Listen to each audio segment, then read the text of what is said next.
안녕하세요. 뉴질랜드 다이어리 라빠입니다.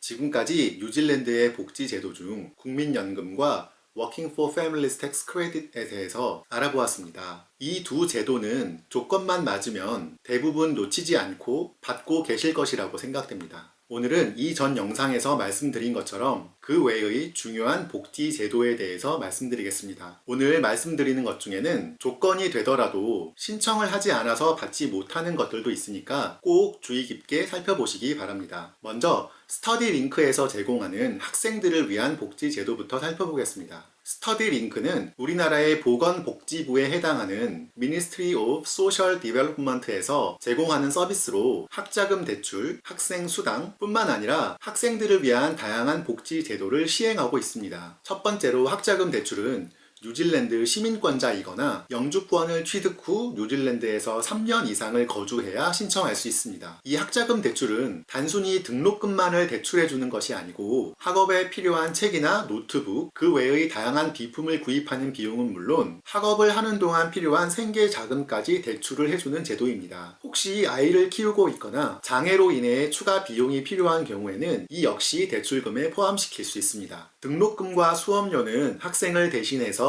학교에 납부를 해주고요. 학업에 필요한 책 등의 구입비는 첫 수업을 시작하기 2주 전에 계좌로 입금됩니다. 생활자금의 경우는 첫 수업이 시작되고 2주 후에 계좌로 입금되도록 설계되어 있습니다. 대출 한도는 각 항목별로 정해져 있는데요. 수업료 등록금은 연 최대 7만 불, 책 등의 구입비는 연 최대 1000불, 생활비는 주당 235.84불까지 지원이 됩니다. 하지만 대출을 받는 사람의 나이나 수입, 그리고 수업의 종류에 따라서 대출을 받을 수 있는 금액이 상이하므로 스터디 링크를 통해서 꼭 상담을 받아보시기를 권장합니다. 만약 수업을 3주 이상 진행하지 않으면 지원이 종료되므로 주의하시고요. 1년 이상의 학업을 진행하실 경우에는 매년 갱신을 통해서 학업기간 전 기간에 대해서 지원을 받을 수 있습니다. 뉴질랜드 학자금 대출의 가장 특이한 점은 이자 부담이 전혀 없다는 것입니다. 이 말이 이자가 아예 없다는 말은 아니고요. 학자금 대출을 받고 학교를 졸업한 후 뉴질랜드에 거주하는 동안 발생한 모든 이자는 IRD에서 대납을 해줍니다. 만약 대출을 받은 후에 6개월 이상 해외에 체류할 경우에는 2019년 기준으로 대출이자 4%를 부담하셔야 합니다. 일반적인 경우 학자금 대출의 상환은 취업 후 주당 수입이 세전 380불을 초과할 경우 급여에서 자동으로 차감됩니다. 여기서 주의할 점은 졸업 전이라고 하더라도 해외에서 6개월 이상 체류를 하게 되면 대출금 상환이 바로 시작된다는 점입니다. 그리고 학자금 대출을 신청하기 위해서는 신청비 60불이 추가로 지출됩니다.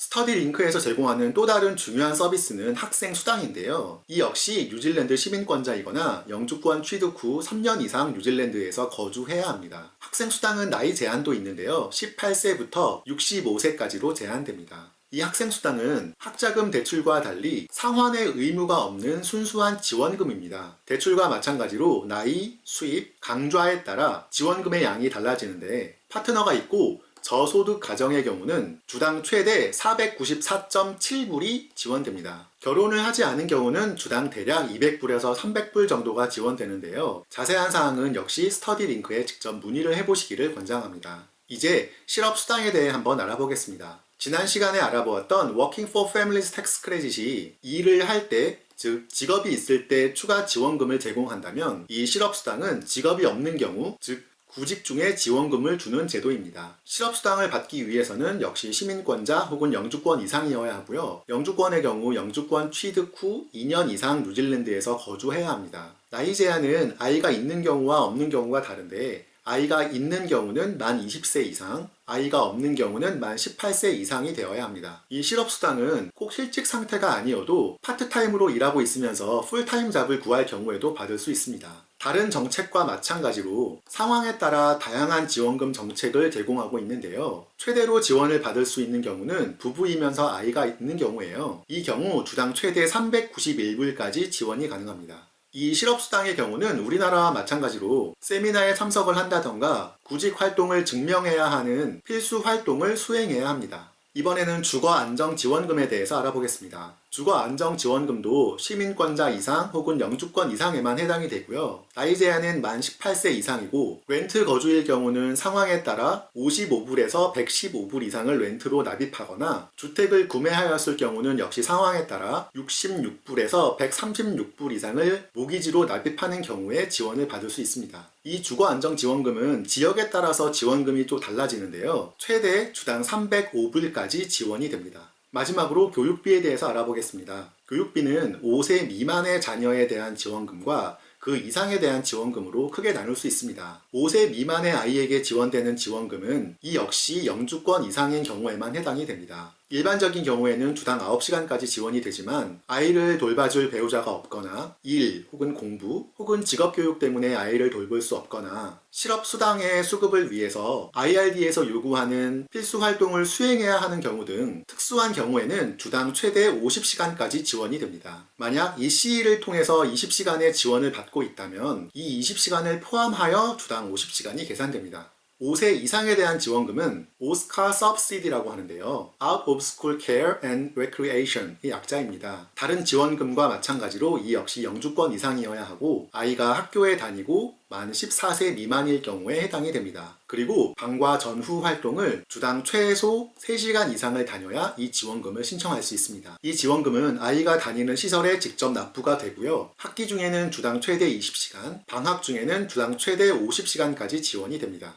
그리고 난방 지원비가 2018년에 새로 신설이 되었습니다. 이 제도는 겨울철 난방비 부담을 줄여주는 제도인데요. 뉴질랜드의 주택이 난방 혹은 단열에 큰 문제가 있다는 점을 지난 영상에서 말씀드린 적이 있잖아요. 이 문제가 뉴질랜드에서 사회적으로 제법 큰 이슈가 되었습니다. 아마 그래서 이런 지원금이 급하게 만들어진 것이 아닌가 생각됩니다. 그리고 혹시 이 영상을 보시는 분 중에 렌트에 살고 계신 분들이 계시다면 집에 단열이 되어 있는지 꼭 확인해 보시기 바랍니다. 2019년부터는 모든 렌트 주택에 단열이 되어 있어야 한다는 법이 발효되었기 때문에 혹시 집에 단열이 되어 있지 않다면 집 주인에게 당당하게 요구할 수 있습니다. 다시 난방비 지원금으로 돌아오면 이 지원금은 뉴질랜드 복지제도의 메인 베네핏 중 하나를 지원받고 있다면 자동으로 지원됩니다. 즉 별도로 신청을 하지 않아도 지원이 된다는 말입니다. 메인 베네핏이라고 하면 국민연금을 수급 중이라거나 실업수당을 받고 있거나 편부모 가정 지원, 기타 긴급 지원을 받고 있는 경우가 해당됩니다. 이 지원금은 매년 겨울에 지원이 되는데요. 2019년에는 5월 1일부터 10월 1일까지 지원이 됩니다. 지원금은 자녀가 없이 혼자 사는 경우는 20.46불, 아이가 있거나 부부의 경우에는 주당 31.82불이 지원이 됩니다. 수급자라고 할지라도 28일 이상 해외에 거주하게 되면 수급이 정지되는데요. 만약 해외 출국 사실을 IRD에 알리지 않고 수급을 받은 후 IRD에서 이 사실을 알게 되면 지원받은 금액을 모두 반환해야 합니다. 이 외에도 저소득층을 위한 다양한 지원 제도가 있습니다. 본인이 수급 가능한 모든 지원 제도를 한 번에 알려주는 사이트가 있어서 소개해 드리겠습니다. 회원 가입은 필요가 없고요. 본인과 가족의 상황을 자세히 기입하면 지원 가능한 모든 지원금을 알려주고 지원을 받지 못하는 경우는 그 이유까지 상세하게 알려주고 있으니까 꼭 참고하시기 바랍니다. 영주권 이상이라면 이 사이트에서 꼭 확인을 해보셔야 하고요. 영주권을 준비 중이신 분들도 가상으로 입력을 하고 영주권을 취득하면 받을 수 있는 지원금에 대해서 알아보시는 것도 재미있을 것 같습니다. 여기까지가 뉴질랜드의 다양한 복지 제도에 대한 이야기였습니다. 다음 시간에는 키위세이버에 대해서 한번 알아볼게요. 많이들 알고 계시는 제도이지만 이 영상을 준비하기 위해서 공부를 하다 보니 새로운 사실도 많이 알게 되었습니다. 꼭 채널을 구독하시고 다음 영상을 놓치지 마세요.